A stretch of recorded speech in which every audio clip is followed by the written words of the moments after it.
ಕೊಡ್ತಾ ಇದ್ವಿ ಬೆಳಗಾವಿಯಿಂದ ಬೆಳಗಾವಿಯಿಂದ ಮೇಡಮ್ ಎಲ್ಲ ಅವ್ರ ಮಗಂದು. ಸೊ ಆ ಕಡೆ ಚಿಂಗ್ಳೆ ಅವ್ರು ಇದ್ದಾರೆ, ಗೋಟಾಳೆ ಅವ್ರು ಇದ್ದಾರೆ, ಗಜಾನನ್ ಅವ್ರು ಇದ್ದಾರೆ. ಪ್ರಿಯಾಂಕ ಅಂದಿಲ್ಲ, ಪ್ರಿಯಾಂಕ ಅಂತ ಕೊಡ್ತಾರೆ. ಅಂದ್ರೆ ಈ ಸರಿ ಪ್ರಿಯಾಂಕಾ ಅವ್ರು ಎಲ್ಲೂ ಸ್ಪರ್ಧೆ ಇಲ್ಲ ಪ್ರಿಯಾಂಕ ಸ್ಪರ್ಧೆ ಅದು ಮುಂಚೆನೇ ಹೇಳಿದೀವಿ, ಈಗ ಕೂಡ ಇಲ್ಲ. ಸಾಮಾನ್ಯ ಕಾರ್ಯಕರ್ತರಿಗೆ ಚಿಕ್ಕೋಡಿ ಕೊಡಬೇಕಂತ ಒಂದು ನಿರ್ಧಾರ ಮಾಡ್ತಾ ಇದ್ವಿ. MLC ಎಲೆಕ್ಷನ್ ಅಲ್ಲಿ ಒಂದು ಪ್ರಯೋಗ ಆಗಿತ್ತು ಸರ್, ಬಟ್ ಡೆಪಾಸಿಟ್ ಉಳಿಸ್ಕೊಳ್ಳಿಲ್ಲ ಆ ಸಂದರ್ಭದೊಳಗೆ. ಯಾವ್ದ್ರೆ ಅಂದ್ರೆ ಈ ಸ್ಥಳೀಯ ಸಂಸ್ಥೆಕ್ಕಿಂತ ಮೊದಲು ಇವ್ರು ನಿರಾಣಿ ಅವ್ರ ವಿರುದ್ಧ ಒಂದು ಸಾಮಾನ್ಯ ಅಭ್ಯರ್ಥಿನ ಕೊಟ್ಟಿದ್ರು ಪದವೀಧರ ಕ್ಷೇತ್ರ. ಇಲ್ಲ ಅದು ಬೇರೆ, ಇದಕ್ಕೆ ಎಂಟೈರ್ ಸರ್ಕಾರ ಇಡೀ ಪಕ್ಷ ಇದ್ರ ಹಿಂದಿರ್ತೈತೆ. ಆ ಚುನಾವಣೆ ಬೇರೆ, ಈ ಚುನಾವಣೆ ಬೇರೆ. ಯಾರು ಕೂಡ ಪ್ರಯೋಗ ಮಾಡಲೇಬೇಕಲ್ಲ, ಹೊಸ ಲೀಡರ್ಶಿಪ್ ಪುಟ್ ಹಾಕಬೇಕು. ನಾವೇ ಅಂದ್ರೆ ಆಗೋಲ್ಲ, ಹೊಸ ಲೀಡರ್ಶಿಪ್ ಪುಟ್ ಹಾಕ್ಲಿಕ್ಕೆ ಹೊಸ ಪ್ರಯೋಗ ಮಾಡಬೇಕಾಗಿತ್ತು. ಸತೀಶ್ ಜಾರಕಿಹೊಳಿ ಅವ್ರಿಗೆ ನಿಲ್ಲಿಸ್ಬೇಕನ್ನುವಂಥ ನಿಟ್ಟಿನಲ್ಲೂ ಕೂಡ ಕೆಲವೊಂದು ಚರ್ಚೆ ಆಗಿರ್ಬೋದ್ರಿ, ಆದ್ರೆ ಅಂತಿಮ ಅಲ್ಲ. ನಾವಿಲ್ಲ ಅಂತ ಈಗಾಗಲೇ ಹೇಳಿದ್ದೀವಿ.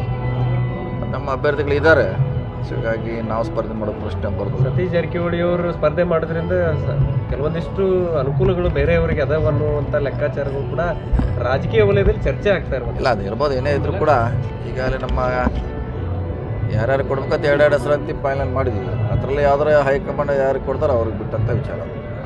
ಈ ಜಾತಿ ಲೆಕ್ಕಾಚಾರ ಏನಾದ್ರು ನಡೀತಾ ಇದೆ? ಜಾತಿ ಲೆಕ್ಕಾಚಾರಕ್ಕಿಂತ ಗೆಲ್ಲವರು ಪಾಪ್ಯುಲರ್ ಅದೇ ಮುಖ್ಯ. ಜಾತಿ ಲೆಕ್ಕಾಚಾರ ಆಮ್ಯಾಗ.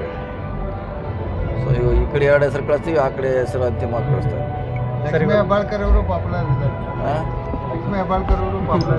ಹಂಗೆಲ್ಲ ಪಾಪ್ಯುಲರ್ ಮತ್ತೆ ಇನ್ನು ಬೆಂಗಳೂರಿಗವ್ರು ಇನ್ನೂ ಮತ್ತೆ ಪಾಪ್ಯುಲರ್ ಸಿಗ್ತಾರೆ. ಹಂಗೆ ನಿಲ್ಲಿಸ್ಲಿಕ್ಕೆ ಆಗೋಲ್ಲ. ಅವ್ರ ಮಗ ಕೊಡ್ತಾ ಇದೆಯಲ್ಲ, ಅವ್ರ ಹೆಸರು ಮಗಂದು ಇದೆ. ಹೆಬ್ಬಾಳ್ಕರ್ ಒಂದೇ ಇದೆ, ಅವ್ರದ್ದು ಇದೆ ಡಿಮಾಂಡ್. ಎರಡು ಹೆಸರಲ್ಲಿ ಅವ್ರದ್ದು ಒಂದಿದೆ. ಎರಡರಲ್ಲಿ ನಮ್ಮ ಡ್ಯೂಟಿ ಎರಡು ಹೆಸರು ಕಳಿಸೋದು ಅಷ್ಟೇ. ಅಂತಿಮವಾಗಿ ಸರ್ವೆ ಮಾಡಿ ಯಾರಿಗೆ ಕೊಡಬೇಕು ಅನ್ನೋದು ವರಿಷ್ಠರಿಗೆ ಬಿಟ್ಟದ್ದು ವಿಚಾರ. ಸೊ ಎರಡು ಕ್ಷೇತ್ರ ಜವಾಬ್ದಾರಿ ಸತೀಶ್ ಜಾರಕಿಹೊಳಿ ಎಲ್ಲರದು ನಂದು ಇರ್ತೈತೆ, ವರಿಷ್ಠರ ಜೊತೆ ಕಾರ್ಯಕರ್ತರ ಜೊತೆ ಎಲ್ಲ ಸಾಮೂಹಿಕ ನಾಯಕತ್ವದಲ್ಲಿ ಮಾಡ್ತೀವಿ. ಇಲ್ಲ ಮತ್ತೆ ಚರ್ಚೆಗೆ ಬಂದಿದೆ, ಆದರೆ ಪ್ರಿಯಾಂಕ ನಾವು ನಿಲ್ಲಿಸ್ತಾ ಇಲ್ಲ. ಅಲ್ಲಿ ಸಾಮಾನ್ಯ ಕಾರ್ಯಕರ್ತರಿಗೆ ಚಿಕ್ಕೋಡಿಯಲ್ಲಿ ಕೊಡಬೇಕಂತ ಚಿಂತನೆ ಮಾಡ್ತಾಯಿದ್ದು, ಅದು ಮಾಡ್ತೀವಿ. ಸರ್ ಇನ್ನೊಂದು, ಈಗ ಎಲೆಕ್ಷನ್ ಆದಮೇಲೆ ಈ ಬೂಡ ಆಗಿರ್ಬೋದು, ಸ್ಮಾರ್ಟ್ ಸಿಟಿ ಹಗರಣಗಳ ತನಿಖೆ ಮಾಡ್ತೀವಿ ಅಂತ ಹೇಳಿದ್ರು ಸರ್. ಅವು ಯಾವ ಹಂತಕ್ಕೂ ತಲುಪಲಿಲ್ಲ. 9 ತಿಂಗಳಾಯಿತು. ತಲುಪಿದೆ. PWD ಕವಾಕಟ್ಟ ಒಂದು ಹಂತಕ್ಕೆ ಬಂದಿದೆ, ನೋಟಿಸ್ ಕೊಟ್ಟಿದ್ದಾರೆ. ಅವರಿಂದ ರಿಪ್ಲೈ ಕೇಳ್ತಾ ಇದ್ವಿ. ಸೊ ಮಾಡ್ತಾ ಇದ್ವಿ. ಯಾಕೆ ಸರ್ಕಾರದಲ್ಲಿ ಅಂದರೆ 108 ಕಾನೂನು ತೊಡಕುಗಳು ಇರ್ತಾವೆ. ಒಂದೊಂದು ಪರಿಹಾರ ಮಾಡಿ ಮಾಡುವಂಥ ಪ್ರಯತ್ನ ಮಾಡ್ತೀವಿ. ಚುನಾವಣಾ ತಯಾರಿಯಲ್ಲಿ ಮಾಡ್ತಾಯಿದ್ವಿ. ಈಗಾಗಲೇ ಬೂತ್ ಮಟ್ಟದ ಸದಸ್ಯರನ್ನು ಸಭೆ ಮಾಡ್ತಾಯಿದ್ವಿ, ಅವ್ರ ಕೆಲಸ ಹಚ್ತಾಯಿದ್ವಿ.